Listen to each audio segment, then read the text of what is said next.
Bab 260. Nando baru akan melangkah keluar, Ravindra pun memanggil. Tunggu sebentar, beli dan bawa pulang semua vas bunga yang Isabel foto. Dia juga memotret 2 jenis kaktus, sekalian beli kaktus yang banyak ya. Nando sungguh hampir menangis. Mungkin saja nyonya muda hanya sembarang memotret. Isabel telah selesai menikmati pemandangan seisi rumah kaca, juga memotret banyak foto-foto indah. Saat melihat ulang foto-foto dalam handphone, dia terkejut dengan setiap foto yang diambil. Jika suka, pilihlah beberapa dan bawa pulang ke rumahmu. Stanley berkata dengan penuh kelembutan. Isabel melihat Stanley dengan mata berkilau. Sungguh boleh? Tentu saja. Stanley menampakkan senyuman lebar. Isabel menghela nafas berkata, jelas-jelas datang untuk bertamu. Kenapa malah merasa gelisah ya? Kenapa gelisah? Stanley menatap mata Isabel.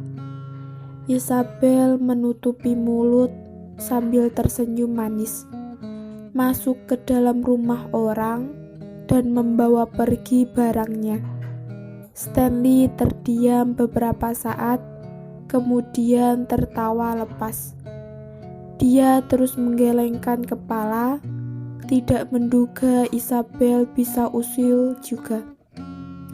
Silahkan saja, Stanley berkata dengan sangat serius. Silahkan saja, Stanley berkata dengan sangat serius. Lagi pula, kamu bukan orang luar kok. Kalau begitu, aku tidak sungkan lagi loh. Isabel juga melihat Stanley dengan sangat serius. Mata Stanley terus melirik Isabel. Dalam sekejap tersadar dari lamunannya dan menjawab dengan penuh kehangatan. Isabel menunjuk beberapa vas bunga dan berkata pada Wawat, berapa ini? Ingat ya, jangan lupa dibawa saat kita pulang nanti. Selesai berkata, Isabel tersenyum licik pada Stanley dan berkata, kakak sepupu, jangan sedih ya, aku tidak akan sungkan denganmu. Stanley tersenyum semakin dalam. Saat itu, orang pembantu datang menghampiri. Tuan muda, nyonya meminta untuk segera ke ruang makan. Stanley tersenyum pada Isabel. Kelihatannya ibuku sudah menyiapkan makan siang. Ayo, kita cicipi makanan khas keluarga Jiang. Isabel menganggukkan kepala dengan antusias. Baiklah, kali ini aku datang memang demi memanjakan lidah. Stanley tersenyum ceria. Dia pun mengarahkan Isabel berjalan ke ruang makan. Sinar matahari menembus kaca dan terpancar pada badan mereka. Satunya gagah dan tampan, dan satunya lagi lembut dan anggun. Melihat bayangan mereka berdua, api-api dalam mata Stella sudah hampir melompat keluar. Atas dasar apa? Atas dasar apa Isabel berdiri di samping kakaknya? Sekalipun dengan identitas sebagai adik ipar, tetap saja tidak boleh. Isabel, kamu sungguh tidak tahu malu. Kamu sudah menikah dan hamil anak orang, kenapa masih saja keterlaluan seperti ini? Jangan menyesal kamu. Stella bertanya pada pembantu di samping, "Apakah semua sudah disiapkan?" "Sudah." Badan pembantu itu terus bergetar seolah sedang sangat ketakutan.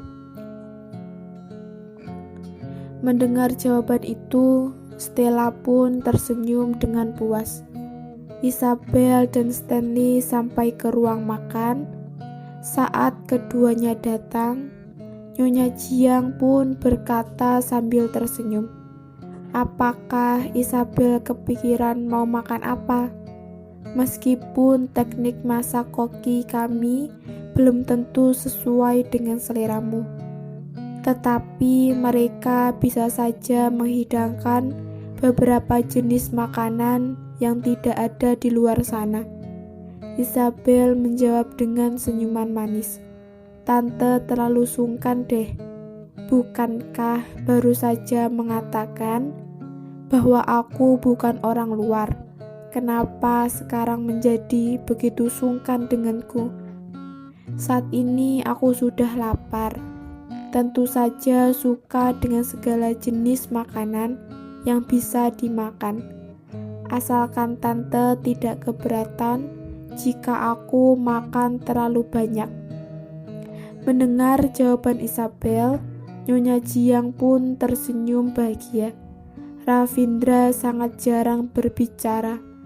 Tak disangka malah mendapatkan seorang istri yang bermulut begitu manis. Pantas saja keluarga kita Dara sangat mengistimewakan kamu. Sini, duduk di samping tante." Isabel pun berjalan menghampirinya dan duduk di samping Nyonya Jiang dengan patuh. Saat ini Stella juga datang. Melihat Isabel menduduki tempatnya, dia pun melotot dengan tajam, terpaksa duduk di kursi sampingnya. Isabel sengaja tidak melihatnya, terus menoleh ke arah Nyonya Jiang dan berbicara dengannya. "Ini Ommu masih ada sedikit urusan. Tidak bisa makan siang bersama kita. Isabel, kamu jangan keberatan ya." Nyonya Jiang menepuk tangan Isabel sambil tersenyum. "Dengar-dengar kamu menyukai bunga-bunga Stanley ya? Rumah kaca itu adalah kesayangan Stanley. Selain dia, kamulah orang pertama yang masuk ke dalam. Karena kamu begitu senang merawat bunga, maka sering-seringlah ke sini." Isabel melihat Stanley yang duduk di depannya dengan ekspresi kaget. Dalam wajah tampan Stanley terlihat ekspresi tidak leluasa yang berwarna sedikit kemerahan. Isabel berpikir beberapa saat, sepertinya mengerti. Kelihatannya dia sungguh telah menggantikan posisi Sasha. Rumah kaca itu pasti disiapkan untuk Sasha. Saat ini Sasha sudah tidak di dunia lagi. Stanley pun tidak bisa memperlihatkan hasil karyanya pada Sasha dan malah meminjam dirinya untuk menebus rasa sesal dalam hati. Saat berpikir demikian, Isabel tiba-tiba merasa Stanley sungguh laki-laki yang baik. Tetapi sayang sekali, Sasha tidak bisa melihatnya lagi. Jika tidak, dia akan tidak keberatan dengan penambahan satu kakak ipar yang satu ini. Stanley segera melihat Isabel sekilas, lalu mengalihkan pandangan dan berkata, "Adik ipar menyukai bunga-bunga itu. Terlihat sangat jodoh. Barang sebagus apapun haruslah dipahami oleh seseorang. Keindahannya baru akan terasa sangat maksimal. Lalu kenapa kakak tidak membiarkanku pergi?" Stanley bertanya dengan tidak puas. Wajah Stanley pun seketika menjadi kaku. "Stella, jangan buat ribut. Bunga-bunga itu tidak satupun kamu kenal. Sekalipun pergi lihat juga tidak berguna." Nyonya Jiang berinisiatif menenangkan suasana. Stella mengangkat kepala menatap Isabel dengan sangat galak. Isabel tidak berkata. Nyonya besar kita Dara menurunkan gelas teh secara perlahan. Melihat pembantu membawakan makan siang, dia pun mengalihkan topik. "Isabel, kita cicipi masakan tantemu yuk." "Ayo," Isabel menjawab sambil tersenyum. Sayur-sayur telah lengkap dalam seketika. Setelah orang tua sudah memulai, Isabel baru mengangkat sumpitnya dan mencicipi makanan pembuka yang dibawakan koki. Sambil makan, sambil mengangguk. Rasanya memang enak. Melihat Isabel sangat menyukainya, Nyonya Jiang pun tersenyum dengan puas. Stella tetap saja menyimpan rasa benci pada Isabel. Melihat Isabel makan dengan sangat senang, dia pun mulai menyindir Isabel.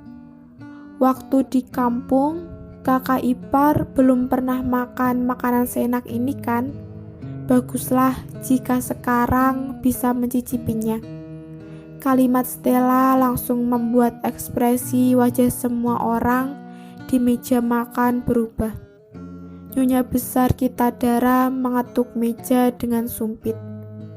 Perkataan memancing sebelumnya boleh tidak diperdulikannya. Tetapi apa maksud kalimat ini? Apakah menyindir keluarga kita Dara tidak bisa merawat menantunya dengan baik? Ekspresi wajah Nyonya Jiang sudah menjadi sangat buruk. Dengan suara dingin dia berkata, "Stella, cepat minta maaf dengan kakak iparmu." "Ibu." Stella tiba-tiba berdiri dan berteriak. "Yang aku katakan memang benar." Isabel tidak ingin masalah semakin besar, terpaksa berdiri dan berkata dengan nada datar, "Tidak apa-apa, aku tahu adik ipar tidak bermaksud." "Jangan berpura-pura baik." Stella menatap Isabel dengan penuh kebencian, kemudian berbalik badan pergi dari ruang makan.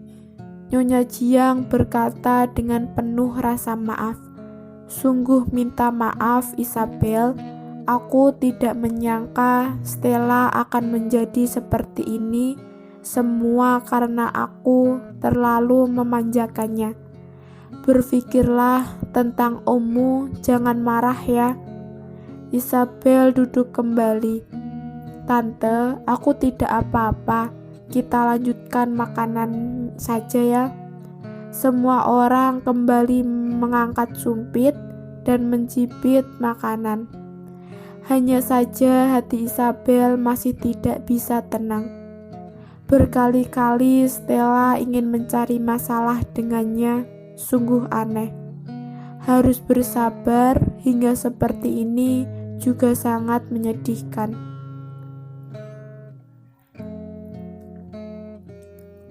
Stella makan siang dengan bantuan asisten. Isabel berencana berjalan ke kamar tamu untuk beristirahat, sekaligus menghindari Nona Stella yang tidak masuk akal itu. Tetapi baru berjalan beberapa langkah, dia memegang sebuah piring makan dan terus memegangi perutnya seolah kesakitan. "Maaf, Nyonya muda kita Dara, bolehkah sekalian bawakan piring ini untuk Nona besar?" Perutku tiba-tiba sakit. Nona besar tidur di kamar depan kamar tamu. Nyonya muda, aku mohon bantulah aku. Jika aku tidak mengantarnya tepat waktu, emosi Nona besar pasti akan meluap-luap, bahkan beralasan untuk memecatku. Melihat tatapan memelas dari orang itu, meskipun Isabel tidak berencana peduli dengan Stella, tetapi sudahlah, namanya juga sekalian. Isabel pun menganggukkan kepala dan mengisyaratkan Wawat menerima piring itu. Isabel dan Wawat pun berbalik badan pergi. Pembantu yang tadinya memegangi perut itu pun tersenyum licik dan langsung bergegas pergi. Baru berjalan beberapa langkah, Wawat menerima sebuah telepon dan berkata pada Isabel bahwa Nyonya besar mencarinya. Isabel tidak memikirkan apapun, langsung menerima piring itu dan berkata pada Wawat, "Jika ibu memintamu ke sana, maka cepatlah pergi. Aku saja yang antarkan makanan ini." Tetapi Wawat terus merasa situasi itu tidak sesederhana yang dilihat. Seketika merasa bimbang. "Tenang saja, aku akan serahkan pada pembantunya. Aku tidak akan berbicara banyak dengannya." Isabel tersenyum dan lanjut berkata, "Pergilah." Wawat berpikir beberapa saat, barulah berpesan sedikit dan pergi terburu-buru. Isabel berdiri di depan kamar Stella sambil memegangi piring makan. Dia mengetuk pintu berkali-kali, tetapi tidak ada yang keluar menyambut. "Aku tidak enak badan, masuk saja."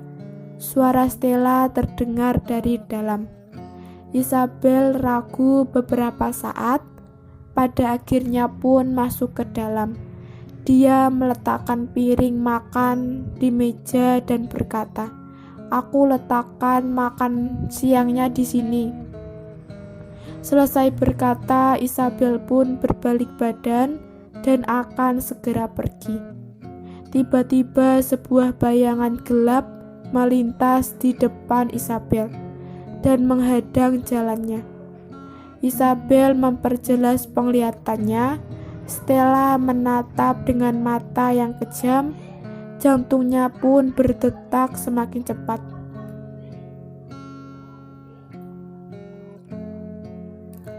"Apa yang ingin dilakukan, kakak ipar? Meskipun aku menyindirmu beberapa kalimat di meja makan, kamu juga tidak boleh menaruh obat dalam makananku loh." Stella melihat Isabel dengan suram. Isabel mengerutkan kening. "Tidak mengerti apa yang kamu katakan." Isabel baru akan berputar keluar, Stella kembali menghadangnya. "Kamu membawa makanan yang sudah ditambahi obat beracun. Mana mungkin boleh pergi begitu saja." "Makanan yang ditambahi obat beracun?" Isabel melihat Stella dengan sangat terkejut. Baru ingin berkata, otaknya berputar dengan cepat dan seketika mengerti. Stella sengaja melakukan ini. Makanan ini sudah diotak-atik sejak tadi, dan saat ini meminta dirinya yang mengantarkan. Ini pasti demi memfitnahnya.